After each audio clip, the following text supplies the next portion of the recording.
Here's a little story that I would think would be obvious at this point, because all things are about Snyder Cut. Oh. Yeah, that's what HBO Max is banking everything on. So Patty Jenkins says all DC directors toss Joss Whedon's Justice League from Canon.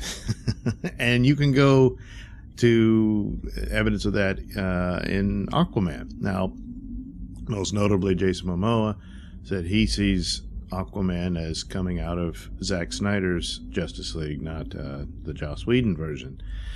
And within it, there is a brief reference to the defeat of Steppenwolf and all of that. But that's how it was. I mean, apparently there was supposed to be a scene where, at the end of Justice League in Zack Snyder's version, where Aquaman says he's going home to see his father.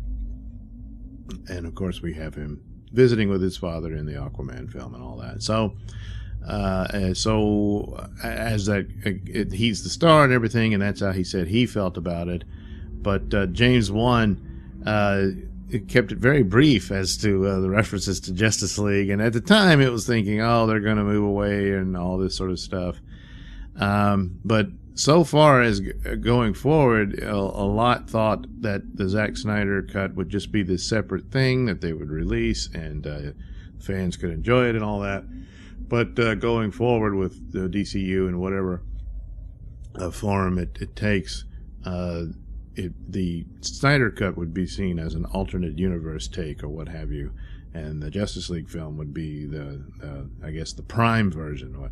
Well, that's probably not the case. And with banking everything on Snyder cut, unless of course it bombs severely, the Snyder version of all of this will be put back in its place as the origin point for this version of all these characters. And it would stand to reason to make sense, because a lot has already been done, most notably Wonder Woman, which was their first big success.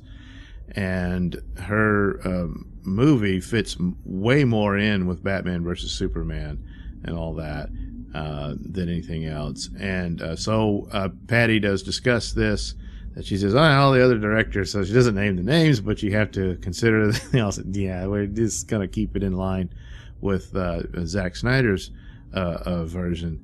And so she said she didn't quite understand the film, and she said it kind of breaks away from her version of Wonder Woman and how Wonder Woman is portrayed in the film.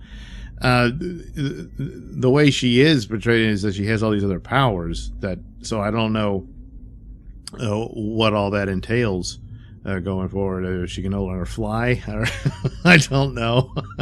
It could stand to reason that over the years she developed new powers going forward, discovering what she can do and all that sort of stuff from that initial scene. But then again, there's Batman versus Superman, where she doesn't appear to have the powers that she has in Justice League. So, stuff like that. So she says, yeah, I thought that version contradicted my first movie in many ways, and she's not happy about it. So she's just talking about that, like she's confused by it, and just doesn't, just in her way of thinking and approaching her film, that she doesn't consider that important or viable or any part of the overall narrative of her version of Wonder Woman.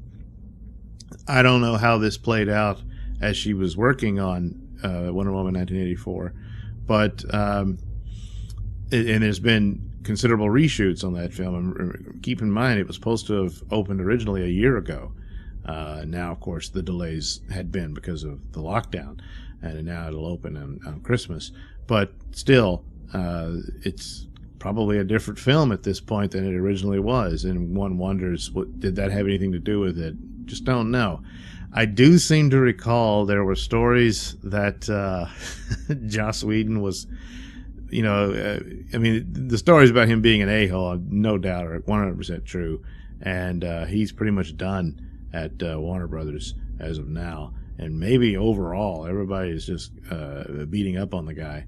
But I do recall one of the bullying things he said was that he was in charge now, and that he was going to take Wonder Woman away from Patty Jenkins. And I'm beginning to wonder if that was true. And he said that. So, and apparently did not get along with Gal Gadot at all. And it was a bad scene all around. They were feeling bad about what happened to Zack Snyder. And the thing about Zack Snyder, there's always grumbling and criticisms back and forth between Hollywood people, but with Zack Snyder, it seems like everybody who works with the guy just loves him. He's just he must be a very charismatic guy, and he comes across very, real and just the basic average guy, and very friendly and nice. So feeling that he was done dirty here, put a pretty dour mood on the set, and so and obviously Joss Whedon's attitude didn't help, and all of that. So I think that contributes a lot to it beyond just the failures of the movie itself. So going forward, I would hope that there's some explanation in '84 that makes it fit with Batman versus Superman, in that no one knows anything about Wonder Woman, and it's 100 years and she's been living in secret. And there is a scene in the trailers where she's smashing security cams and stuff, where she's doing action as Wonder Woman. And so people might get a glimpse, but no one would ever really believe them, that it'd be like a UFO sighting, if you will, and that sort of thing. And maybe that's how they'll handle it.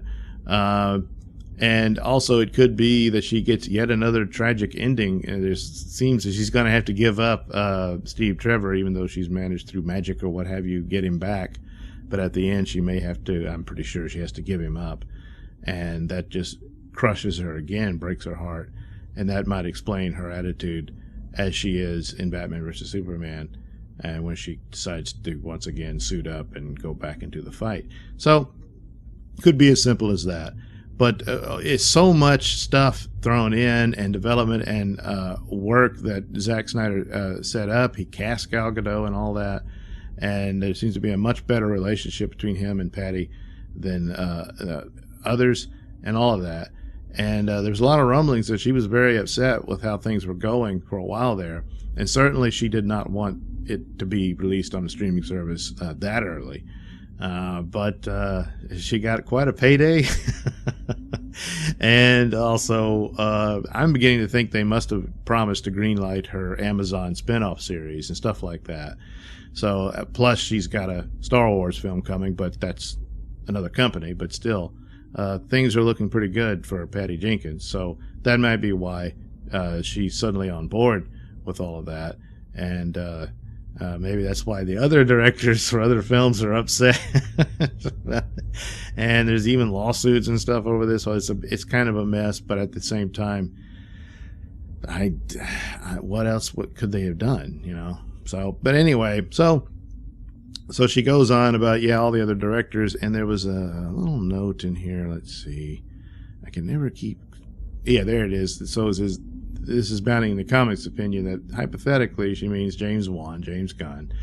Certainly Zack Snyder, no brainer there. He's not happy with that film. And possibly Todd Phillips, Ava DuVernay, Andy Muschietti all dismiss the Joss Whedon Justice League in favor of Zack Snyder's Justice League. So that's all very interesting. Now the interesting aspect here is Ava DuVernay here. Let me get it. Ava DuVernay. Because all along, her version of the New Gods, I would have thought would be very different from Zack Snyder's version and all that. It would be the separate thing, and it sounded like that would be the case. I think she really wants to do more of the female Fury story with Big Brother and all that, and probably should just be called that instead of New Gods. I have no optimism for it.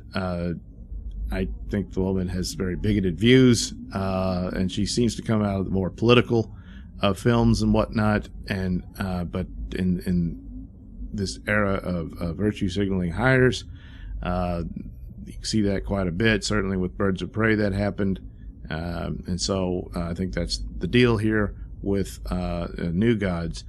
And he's thinking, maybe she could partner with somebody that could help out and make it a success. Well, that appears to be Tom King, which is the absolute worst. So whatever pointer she's getting from him is not going to help her at all. So not optimistic about that. However, with AT&T in charge and wanting everything Snyder cut, it could be that she will be having to deal with those versions set, as we will see Darkseid for the first time in the Snyder cut, and that might have to be her Darkseid. going forward. And so it'll be interesting. Plus, Decide has an appearance in there as well. So you get more aspect of what the new gods are looking like in this version. And she might just have to settle with that. That being said, again, I think she wants to do more of a a female-centric, female Fury story, and it's all going to be mostly misandry and that sort of thing. Not really optimistic about it. It'll be another Ghostbusters, Terminator, Charlie's Angels, Birds of Prey. Oh, the list goes on. The formula keeps getting repeated, rinse, lather, repeat, and the result is the same. So it's unfortunate.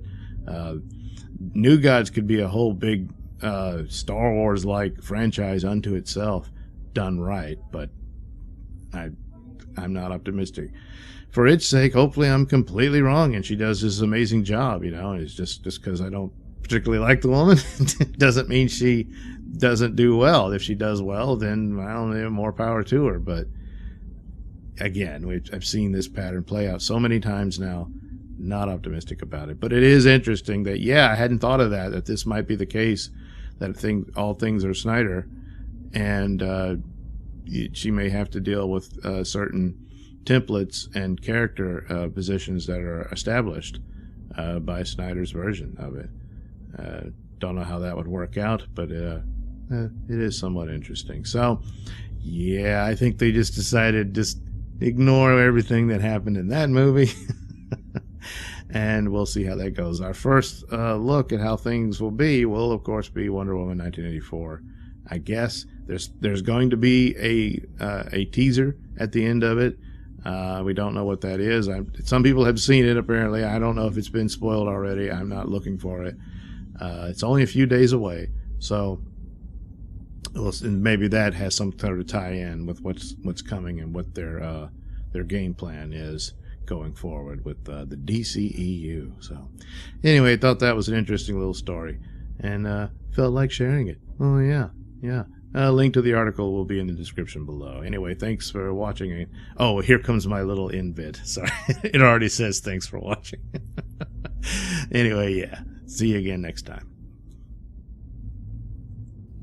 Thanks for watching and listening. Say, while you're still here, why not like and subscribe and share with your many friends? Yes. Also, check out my mini stores in the link description below. Yes, where you can get t-shirts, hats, mugs, all those goodies with my artwork on them. Oh, yeah.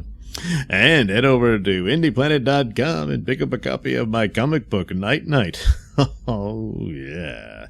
You can also catch me at my podcast, Mr Nailsin Show, on RadioMisfits.com. And you can also watch my videos on BitChute.com and now on Rumble.com. Oh, my goodness, so many places to watch me and my stuff. Oh, yeah. And if that's not enough for you, well, you can follow me on many social media platforms and say hi to your old pal, Mr. Nailsin.